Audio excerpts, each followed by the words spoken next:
ప్రణామం సద్గురు. పిల్లలకి పుట్టిన సమయం, పుట్టిన ప్రదేశం బట్టి పేరు పెట్టడంలోని ప్రాముఖ్యత ఏమిటి? సంస్కృత వర్ణమాల సృష్టి గురించిన ఒక రకమైన అవగాహన నుంచి వచ్చింది. ఎందుకంటే ఈ భాష మాట్లాడుకోవడం కోసం సృష్టించబడలేదు.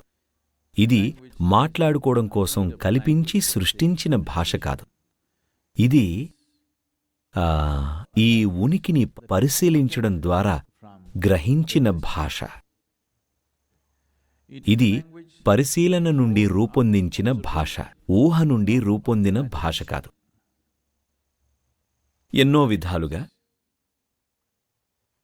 మనం మాట్లాడే శబ్దాలకి, ఆ శబ్దాలని ఉపయోగించి మనం సూచించే రూపాలకి మధ్య ఒక సంబంధం ఉంది. మంత్రం అంటే ఇదే. మంత్రం అంటే ఒక శబ్దం, స్వచ్ఛమైన శబ్దం. యంత్రం అంటే దానికి సంబంధించిన రూపం. ఇది అర్థం చేసుకోవాలంటే మీకు భౌతిక శాస్త్రం గురించి కొంచెం తెలిస్తే, కనీసం హైస్కూల్లో ఫిజిక్స్ చదివి ఉంటే ఖచ్చితంగా ధ్వని గురించి ఒక 2 పేజీల చాప్టర్ అన్నా ఉండే ఉంటుంది. ఒక శబ్దాన్ని, ధ్వనిని కొలిచే పరికరం ఆసిలోస్కోప్లోకి పంపిస్తే ఆ ధ్వని యొక్క పౌనఃపున్యం, తీవ్రత, ఇంకా ఇతర అంశాలను బట్టి ప్రతిసారి అది ఒక ప్రత్యేకమైన రూపాన్నిస్తుంది. అంటే ప్రతి శబ్దానికి ఒక రూపం ఉంటుంది. అలాగే ప్రతి రూపానికి ఒక శబ్దం ఉంటుంది. బిడ్డ పుట్టినప్పుడు సౌర వ్యవస్థలో జ్యామితి ఏ స్థితిలో ఉంది అన్నదాన్ని బట్టి, సోలార్ సిస్టమ్, నిజానికి మరింత పెద్ద విశ్వాన్ని పరిగణలోకి తీసుకునే విధానం కూడా ఉంది. కానీ అది మరీ క్లిష్టం. కనీసం సౌర వ్యవస్థలో జ్యామితి ఏ స్థితుల్లో ఉంది అన్నదాన్ని బట్టి ఇది నిర్ణయిస్తారు. ఈ శబ్దం ఉత్తమం, ఈరోజు ఈ సమయంలో పుట్టిన వ్యక్తికి అని. దీనికి ఒక శాస్త్రీయమైన ఆధారం ఉంది. అయితే కొంత వెసులుబాటు కూడా ఉంది. ఎందుకంటే సంస్కృత వర్ణమాలలో 54 అక్షరాలు ఉన్నాయి. ఈ అక్షరాలను వందల కొద్దీ ఉపశబ్దాలుగా విడగొట్టచ్చు. ఈ ఉపశబ్దాల ద్వారా పేర్లు పెట్టడం చాలా క్లిష్టమైన పని. అయితే పేరు మార్చే విషయంలో వారికి బ్రహ్మచర్యం లేదా సన్యాసం ఇచ్చేటప్పుడు, వారి పేర్లు మార్చేటప్పుడు మేము మరింత జాగ్రత్త తీసుకుంటాం. పుట్టుకను బట్టి కాదు, వారికి సంబంధించిన కొన్ని అంశాలను, వారు దీక్షను ఎలా తీసుకుంటున్నారు అన్నదాన్ని చూసి తదననుగుణంగా పేరును సవరిస్తాం. తద్వారా ఆ పేరు లేదా ఆ శబ్దం వారికి మ్యాచ్ అయ్యేలా చూస్తాం. పేరు యొక్క అర్థం కాదు, అర్థం ఇక్కడ ముఖ్యం కాదు. ఎందుకంటే ఆ అర్థాన్ని మనం కల్పించుకోవచ్చు. ఇక మీ బిడ్డకి పేరు ఎలా పెట్టాలంటే, మీరు ఆ పేరు పిలిచిన ప్రతిసారి అతనిలో ఏదో ఒకటి సడలించబడాలి. కానీ అతనికి అనిరుద్ అని పేరు పెడితే, తను దేశం దాటి వెళ్ళినప్పుడు, లేదా ఈ రోజుల్లో దేశంలోనే ఉన్న బెంగుళూరు వెళ్ళినా అక్కడ యాండీ అని పిలుస్తారు. ఓకే.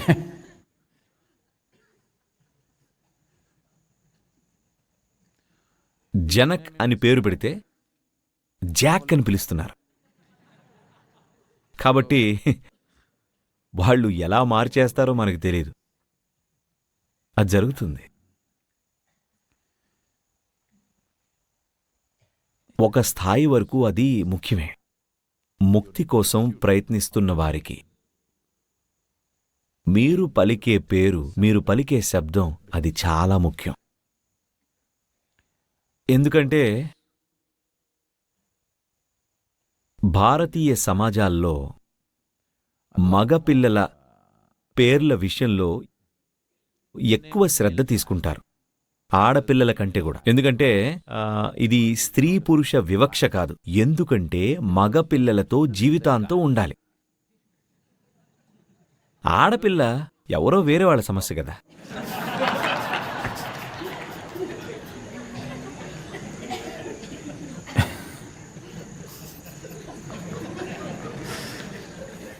మీరు చనిపోయేంత వరకు తను మీతోనే ఉంటాడు కాబట్టి మీరు చనిపోయే సమయంలో మీ కొడుకుని పిలవాలంటే శివా అని పిలుస్తారు. బాగుంటుంది కదా. శామ్ అయితే ఏం చేయగలం? తల్లిదండ్రులు ప్రాధాన్యత ఇస్తారు. ఎందుకంటే మేము ఎప్పుడు కొడుకు తన పేరుని తరచుగా ఉపయోగించకపోవచ్చు, కానీ మేము మాత్రం ఈ పేరుని మాటిమాటికి పలుకుతాం. కుటుంబానికి ఏది సరిపోతుందో చూద్దాం అనుకుంటారు.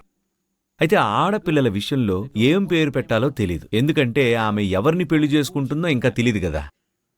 అందుకే సాధారణంగా ఆడపిల్లకు పెళ్ళైనప్పుడు పెళ్లి సమయంలో పేరు మార్చేవారు. తెలుసా? 25 సంవత్సరాల క్రితం వరకు కూడా చాలామంది స్త్రీలకు పెళ్లిలో పేరు మార్చేవారు.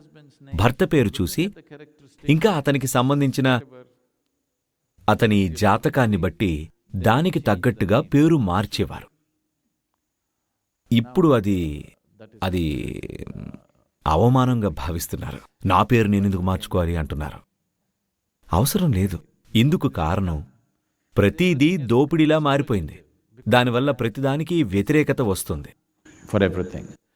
సరైన పద్ధతిలో చేస్తూ ఉంటే అందరూ అంగీకరిస్తారు. న్యాయంగా సరైన పద్ధతిలో జరగనప్పుడు అది ఖచ్చితంగా సమస్య అవుతుంది. కాబట్టి ఎప్పుడూ మగపిల్లాడికి పేరు పెట్టడం చాలా ముఖ్యమైన పని. ఎందుకంటే వాడితో జీవించాలి. ఈ రోజుల్లో వాళ్ళు వెళ్ళిపోతున్నారు, అది వేరు. కాని ఆ రోజుల్లో మీరు చనిపోయేంతవరకు వాళ్ళు మీతోనే ఉండేవారు. కాబట్టి ఆ రోజుల్లో ఇది ముఖ్యం. మీరు పలికే పేరు ఆ కుటుంబానికి సరిపోవడం అనేది. The geometric equation within the family. Thank for watching. Please subscribe, like, comment and share.